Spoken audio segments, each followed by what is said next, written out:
안녕하세요. 마취과 의사 선생님들. 오늘도 Anesthesia and Perioperative Medicine 채널에 오신 것을 환영합니다. Welcome to the Anesthesia and Perioperative Medicine channel.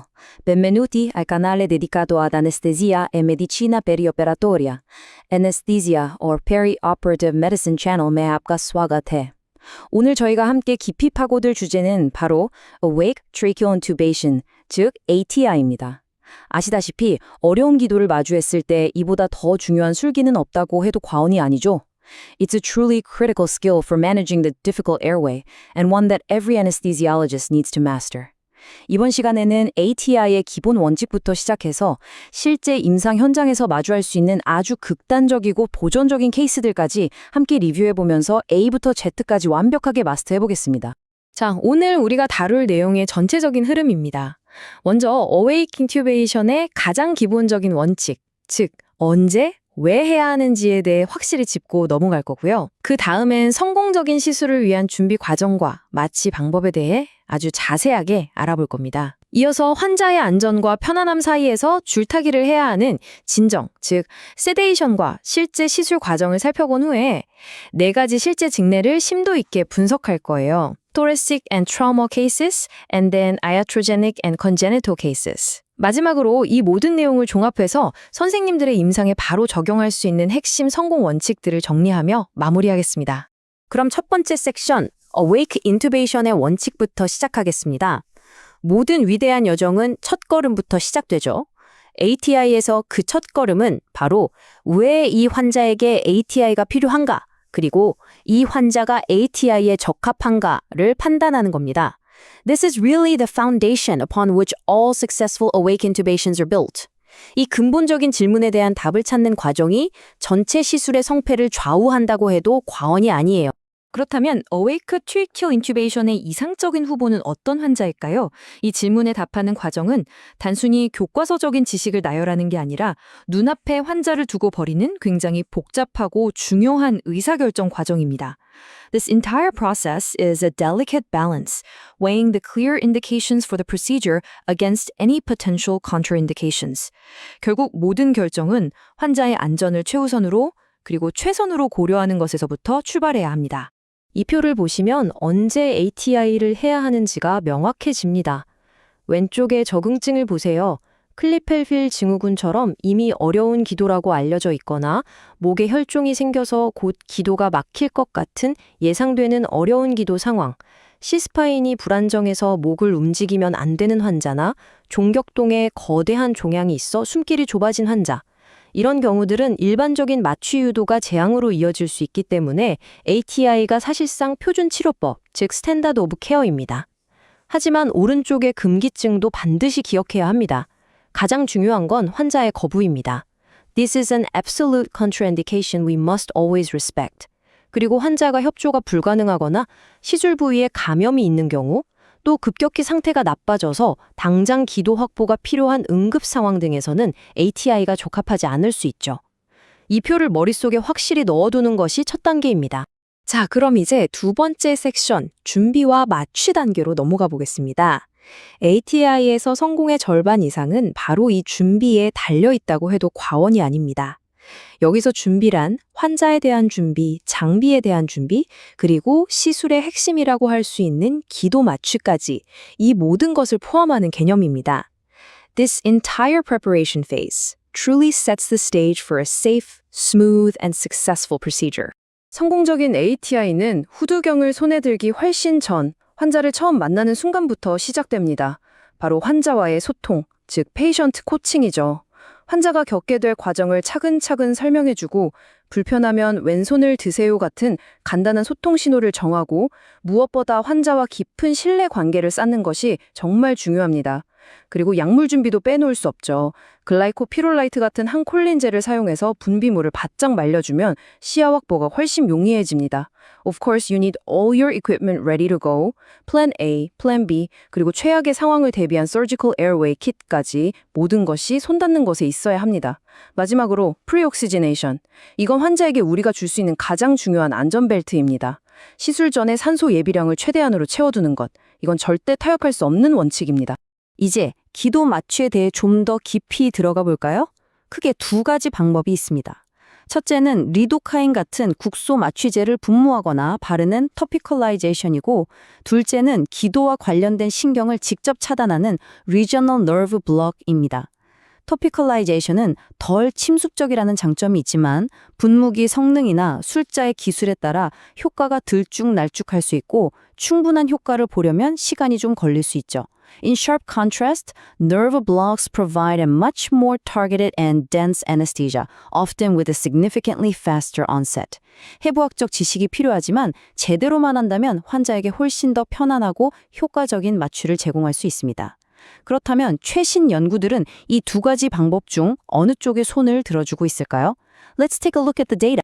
데이터는 strikingly clear, isn't it? 이 표를 보면 신경차단술의 우수성이 명확하게 드러납니다. 먼저 삽관까지 걸리는 시간을 보세요. 한 연구에서는 신경차단술이 평균 115초 걸린 반면 국소도포는 214초나 걸렸습니다. 거의 2배 차이죠. 마취의 질 역시 신경차단술이 훨씬 더 일관되게 우수했고, 이는 당연히 환자의 편안함과 만족도로 이어졌습니다. This isn't just about speed, it's about quality and patient experience. 더 빠르고 더 효과적이며 환자도 더 편안해한다면 우리가 어떤 방법을 더 우선적으로 고려해야 할지는 자명해 보입니다. 그리고 이러한 경향은 이 인용문에서도 잘 나타납니다.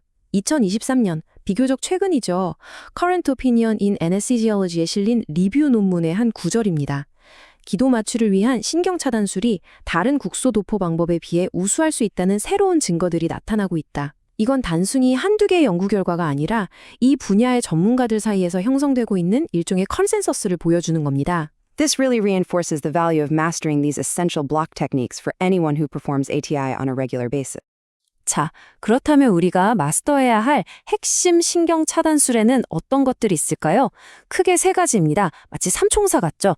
첫째, 설인신경, 즉 Glossopharyngeal Nerve Block. 이건 혀의 뒤쪽 3분의 1과 후두계곡, 후두계 앞면을 담당합니다. 기도의 입구를 마취하는 거죠. Second, and this is the real workhorse of airway anesthesia, the superior laryngeal nerve or SLN block. 이게 성대 위쪽의 후두 전체를 담당하는 아주 중요한 블록입니다. 마지막으로 translaryngeal block, 즉 경윤상 갑상막을 통해 직접 마취제를 주입하는 방법인데, 이건 성대와 기관 점막을 마취해서 튜브가 들어갈 때 발생하는 기침 반사를 효과적으로 억제해줍니다. 이 세 가지를 조합하면 완벽한 기도 마취가 가능해지는 거죠. 그중에서도 SLM 블럭은 정말 중요해서 테크닉을 좀 더 자세히 보겠습니다. 전통적인 랜드마크 기법은 설골의 그레이터 혼을 손으로 축지해서 그 바로 앞쪽, 아래쪽으로 바늘을 찔러 넣는 방식입니다. 하지만 최근에는 초음파 사용이 대세가 되고 있죠. And for a very good reason. 초음파를 사용하면 타이로하요이드 멤브레인을 눈으로 직접 보면서 바늘 끝이 정확한 위치에 도달하는 것을 확인할 수 있습니다.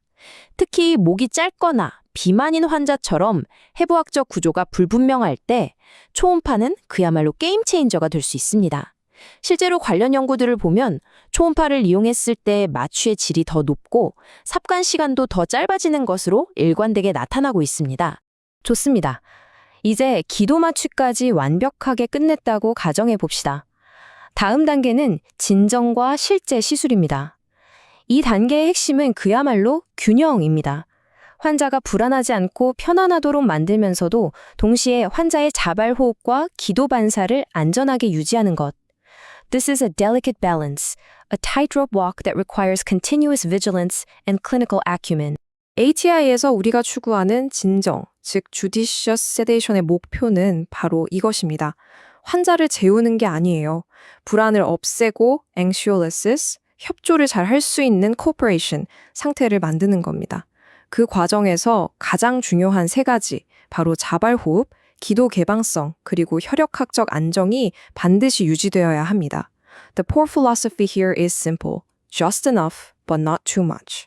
항상 환자 자신의 호흡 능력을 보존하는 것을 최우선 순위로 삼아야 합니다. 그게 우리의 가장 큰 안전망이니까요.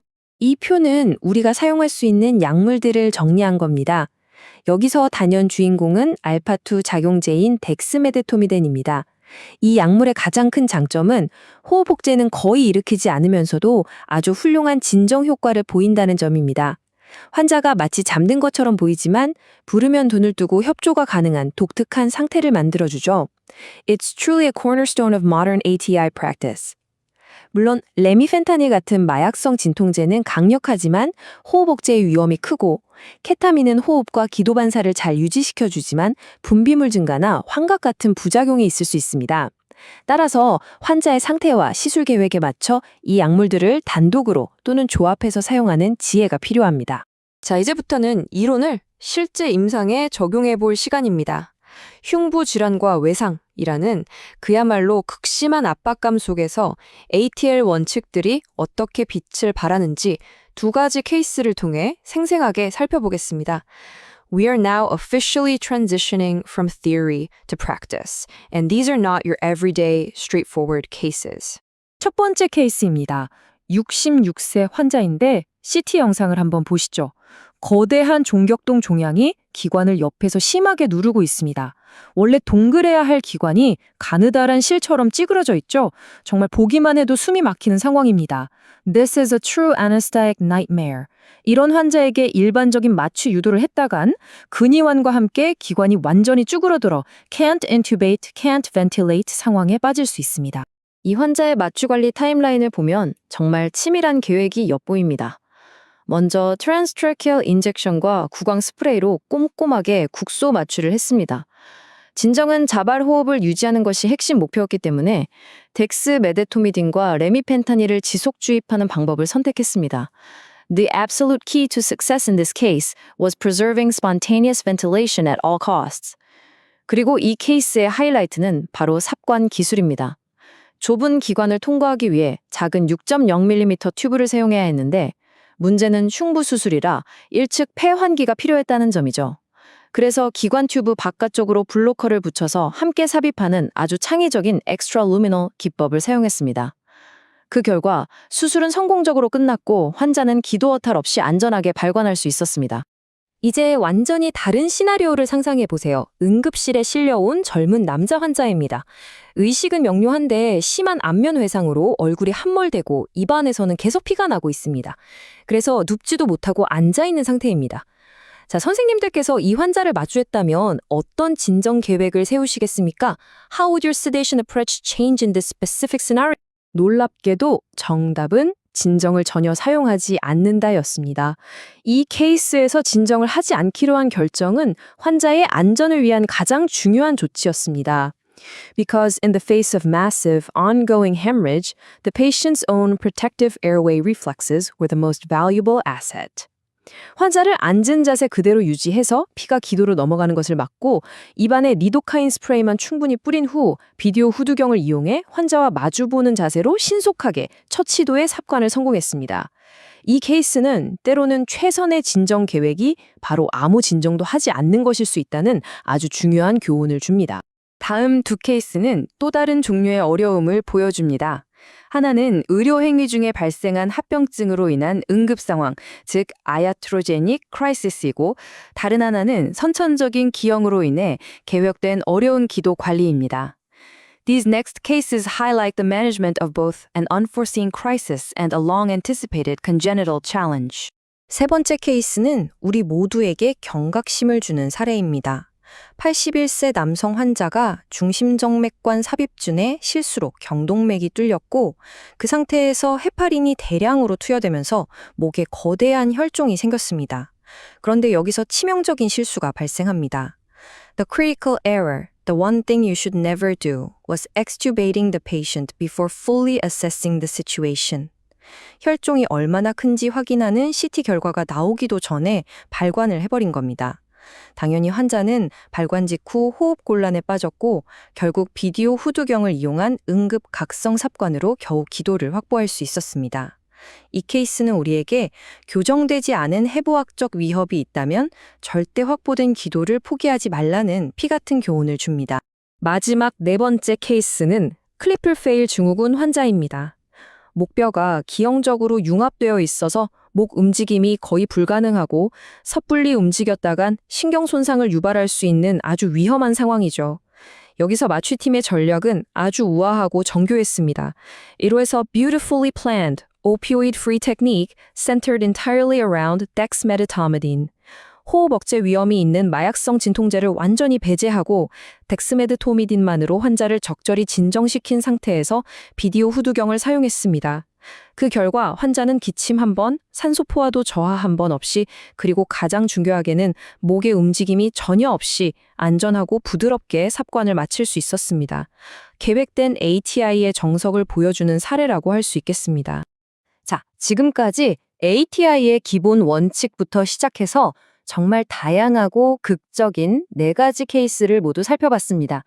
이제 이 모든 경험과 지식을 하나로 모아서 선생님들께서 내일 당장 임상에 적용할 수 있는 핵심 성공 원칙, 즉 Key Takeaways를 정리해 볼 시간입니다.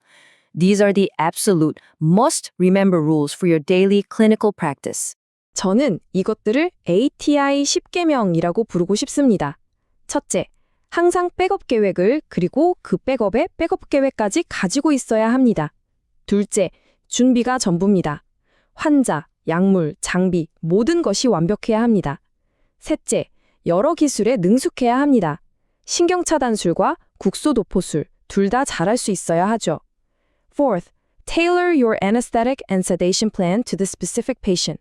모든 환자에게 맞는 만능 레시피는 없습니다.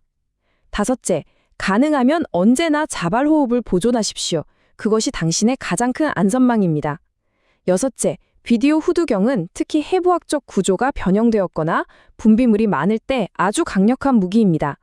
And finally, the lesson from case 3, never ever relinquish a secured airway in the face of an uncorrected anatomical threat. 이 원칙들을 마음속에 새긴다면 어떤 어려운 기도를 만나도 자신감 있게 대처할 수 있을 겁니다. 오늘 우리는 Awake Tracheal Intubation의 현재와 실제를 깊이 있게 들여다봤습니다. 하지만 아시다시피 우리 분야의 기술과 약물은 끊임없이 발전하고 있죠.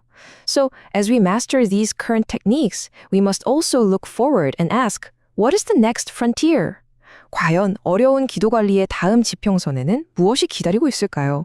더 정교한 비디오 후두경, 더 안전한 진정 약물, 아니면 전혀 새로운 비침습적 기도 확보 기술일까요?